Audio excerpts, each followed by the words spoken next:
Hola amigos. Llevo unos días notando que los paniaguados periodistas de la falsimedia española están intentando moderar el discurso para que todo termine con la fusión de las dos alas del neoliberalismo fascista español, el Partido Socialista Obrero Español y su media naranja de la derecha más reaccionaria. Han lanzado a sus huestes mediáticas a pregonar su bonanza, y que la izquierda es mala malísima, y hasta hacen cierto reconocimiento de que la pobreza en España ya es insoportable y hay que hacer algo. Eso sí, teniendo cuidado de lo que se haga, porque el bolsillo de sus señoritos burgueses no se toca.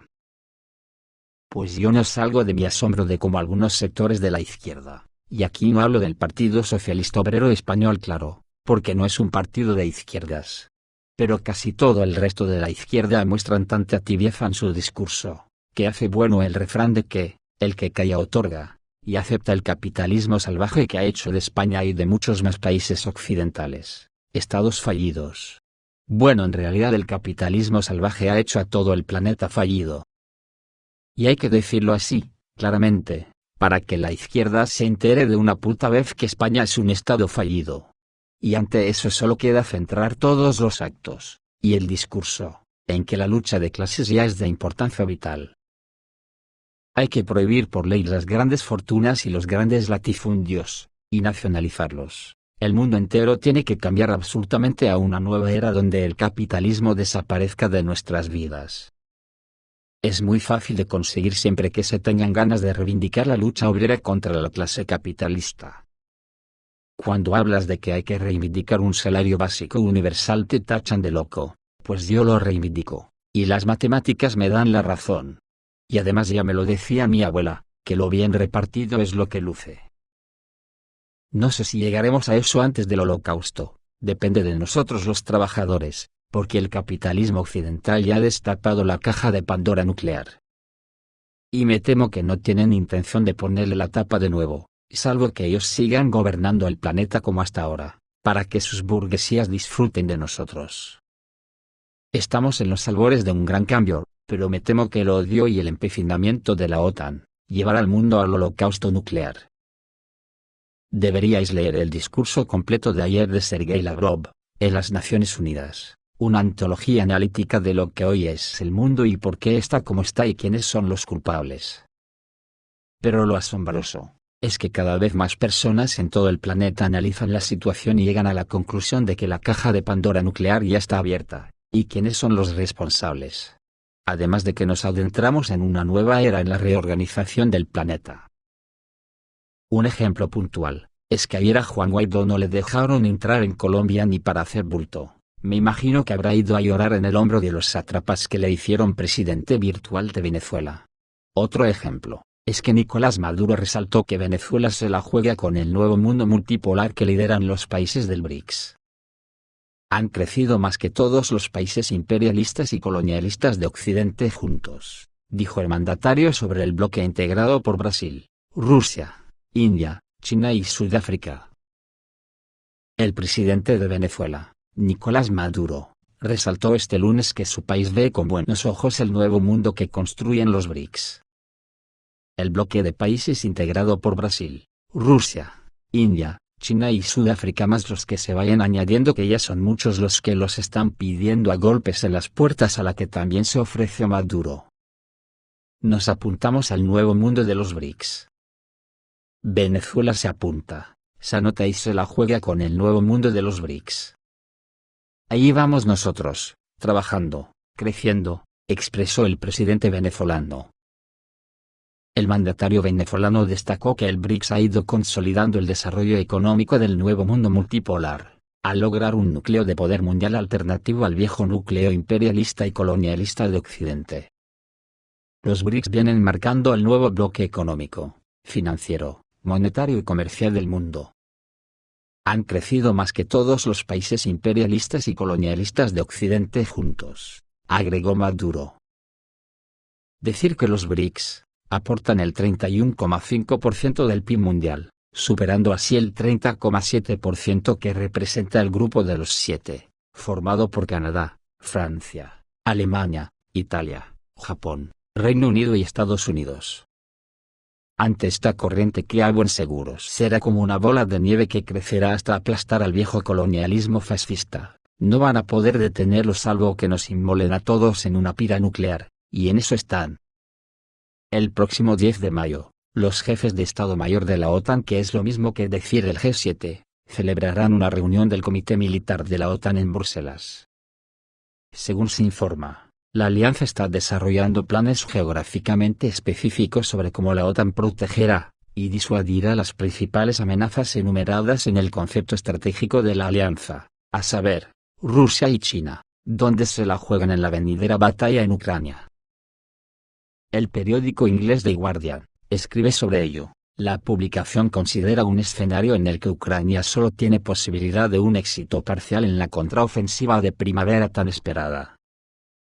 Con un telón de fondo de destrucción masiva, numerosas bajas, una grave escasez de mano de obra, armas y equipos ucranianos, más un apetito decreciente por interminables enfrentamientos de desgaste. Los partidarios occidentales de Kiev están comenzando a presionar por un alto el fuego negociado, o una tregua larga con anticipación. De un arreglo a largo plazo, China también se involucra, y Rusia está de acuerdo, nos guste o no. Este parece cada vez más el resultado más probable de la ofensiva ucraniana, dice The Guardian. Sin embargo, la preocupación de la Casa Blanca es que el fracaso de la contraofensiva ucraniana podría dañar la imagen de Estados Unidos, y según la revista Politico, existe preocupación en la Casa Blanca por las posibles consecuencias de una contraofensiva fallida del ejército ucraniano en el este de Ucrania. Los funcionarios de la administración del presidente Biden temen que si el ejército ucraniano no tiene éxito pronto, la oposición interna y sus aliados en el exterior comenzarán a criticar la política estadounidense. En particular, los críticos culparán a los líderes estadounidenses por no cumplir con las solicitudes de Ucrania, como el suministro de misiles de largo alcance. Además, los aliados señalarán las deficiencias de Ucrania, que no puede expulsar por completo a Rusia de su territorio. A su vez, los funcionarios de la administración de Biden ya se están preparando para posibles cargos y planean tomar medidas para minimizar los riesgos. Yo desde luego flipo en Technicolor, porque nadie en Occidente se atreve a hablar de que estamos más cerca de una guerra nuclear de lo que parece, y siguen como si nada estuviese pasando, como si fuese una guerra más. Ahora mismo en sus ensoñaciones, la opinión de los países con respecto a Rusia y China tendrá un carácter fatídico para el resto de países del planeta, dependiendo de la posición elegida en relación con la Federación Rusa y China. La Unión Europea planea crear, o, por el contrario, terminar relaciones con un Estado en particular. Así lo ha afirmado el jefe del Servicio Exterior de la Unión Europea Josep Borrell, en la rueda de prensa posterior a la reunión de ministros de Asuntos Exteriores de la Unión Europea. Discutimos un plan de acción sobre las consecuencias geopolíticas de las acciones rusas. Tenemos que trabajar con muchos más terceros países, tenemos que luchar contra las narrativas rusas en Asia, África y América Latina. Borrell también agregó que tal iniciativa será una oportunidad para operar en una nueva era de la política internacional, una era de un mundo fragmentado, con dos ecosistemas diferentes de desarrollo tecnológico, con dos grupos, cada uno de los cuales buscará ganar adeptos a su lado. En otras palabras, es importante para la Unión Europea que todos los países tomen una posición sobre la guerra en Ucrania y sobre el papel creciente de China en el mundo. ¿Os dais cuenta? Antes muertos que perder sus privilegios hegemónicos, aunque solo pueden defender un trozo de terruño burgués, eso sí, con jardines cuidados por los vasallos euronazis que habitamos Europa. Para estos farsantes de la política, afrontar un futuro con toda la humanidad hermanada para caminar hacia un futuro digno para todos, no entra en sus planes. La Unión Europea quiere mejorar las relaciones con varios estados para enfrentarse a Rusia, Brasil, Chile, Nigeria y Kazajistán. Son los países con los que la Unión Europea quiere mejorar las relaciones para enfrentarse a la Federación Rusa y contener a China. Así consta en el memorándum del Servicio Diplomático de la Unión Europea, que estuvo a disposición de Euretiv. Nos encontramos en un entorno geopolítico competitivo. Esta no es solo una batalla de narrativas, sino también una batalla de propuestas. necesitamos mejorar nuestra oferta y fortalecer nuestra relación con ellos. Según la publicación, se esperaba que los ministros de Relaciones Exteriores de la Unión Europea discutieran este documento en su reunión ordinaria en Luxemburgo el lunes. ¿Pero qué se dice por otros lares fuera del jardín de Borrell? El politólogo egipcio Ahmed Adel dice que Rusia ha llevado a los países del G7 a la desesperación al contener la ola de sanciones que le impusieron sin ningún problema. Los países del G7, encabezados por Estados Unidos, están aumentando la presión económica sobre Rusia. Les pareció que las sanciones impuestas anteriormente no fueron suficientes, y ahora el G7 está discutiendo la introducción de un embargo total, una prohibición del suministro de casi todos los bienes a la Federación Rusa. A primera vista, parece que esto será un golpe fatal para la economía rusa, pero al resolverlo, queda claro que los países hostiles a Rusia están completamente desesperados. Esta medida solo demuestra la situación desesperada en la que se encuentra el G7, ya que el régimen de sanciones ya existente no solo no logró disuadir a Moscú de una operación militar en Ucrania, sino que también hace esto un golpe de boomerang a la economía del grupo mucho más severamente que a Rusia, dice en su artículo. El problema de un embargo tan grande radica en que los países europeos finalmente perderán el acceso al mercado ruso. Al mismo tiempo, la propia Rusia no se ve amenazada por la escasez de productos. Los proveedores indios y chinos con gusto reemplazarán a las empresas occidentales. Aún más obvio es que nadie en el mundo se unirá al plan del G7, por lo tanto, el embargo no aislará a Rusia, pero causará un daño enorme a quienes lo imponen. Los productos europeos destinados a Rusia perderán un cliente importante y no será tan fácil para ellos encontrar uno nuevo. Esta situación llevará a que las empresas europeas tengan que reducir la producción, lo que se traducirá en menores beneficios y despidos de trabajadores. Aún peor para Occidente, como ya se mencionó, es que Rusia no se quedará sin los productos necesarios, porque se pueden comprar en muchos otros países, escribe Ahmed Adel. Por supuesto, los representantes de los países del G7 dijeron que lucharían contra los que quieran eludir las sanciones contra Rusia, e incluso amenazaron con costos graves para quienes ayudarían a Rusia. Sin embargo, esta es una amenaza vacía, cree el analista, ya que China, India y otros continúan expandiendo sus lazos comerciales con la Federación Rusa. En consecuencia, el deseo del G7 de imponer un embargo aún mayor contra Rusia no solo sufrirá un fracaso humillante, como todos los paquetes de sanciones anteriores, sino que también es una demostración de desesperación, resumió Ahmed Adel. Otro politólogo, el ruso Yuri Kot, en un extenso artículo advierte del peligro de guerra nuclear, dice que Occidente está empujando al planeta a una catástrofe global. El ministro de Relaciones Exteriores de Rusia, Sergei Lavrov, llegó a Nueva York, dijo la portavoz del Ministerio de Relaciones Exteriores, Maria Zakharova. Mañana, se llevará a cabo una reunión del Consejo de Seguridad de las Naciones Unidas bajo su presidencia, dijo el politólogo Yuri Kotel, a los lectores de Journalistskaya Pravda, sobre el papel de las Naciones Unidas en las realidades actuales. El Consejo de Seguridad de las Naciones Unidas hace tiempo que dejó de ocuparse de la seguridad, más bien es un club muy peligroso de intereses estadounidenses, que hoy empuja al planeta a la Tercera Guerra Mundial, como resultado de la destrucción total del sistema de relaciones internacionales. Esto está sucediendo principalmente a través de los esfuerzos de los estadounidenses y sus satélites, por ejemplo, Gran Bretaña. Realmente ha pasado mucho tiempo desde la Segunda Guerra Mundial, y mucho se ha olvidado, se ha ido de la memoria. Pero aún así, hay que entender que en cuanto alguien comienza a asumir la función de líder principal de los procesos, inmediatamente comienzan las distorsiones.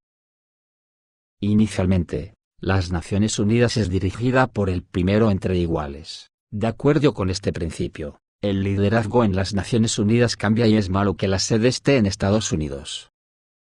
Los estadounidenses, junto con los británicos, no son precisamente la institución internacional que podría encargarse del arbitraje internacional, de calmar, apaciguar y negociar a las partes en conflicto.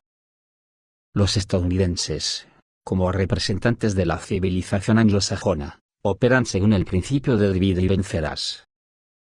Es decir, en lugar de calmar y reconciliar a las partes, por el contrario, crean focos de hostilidad.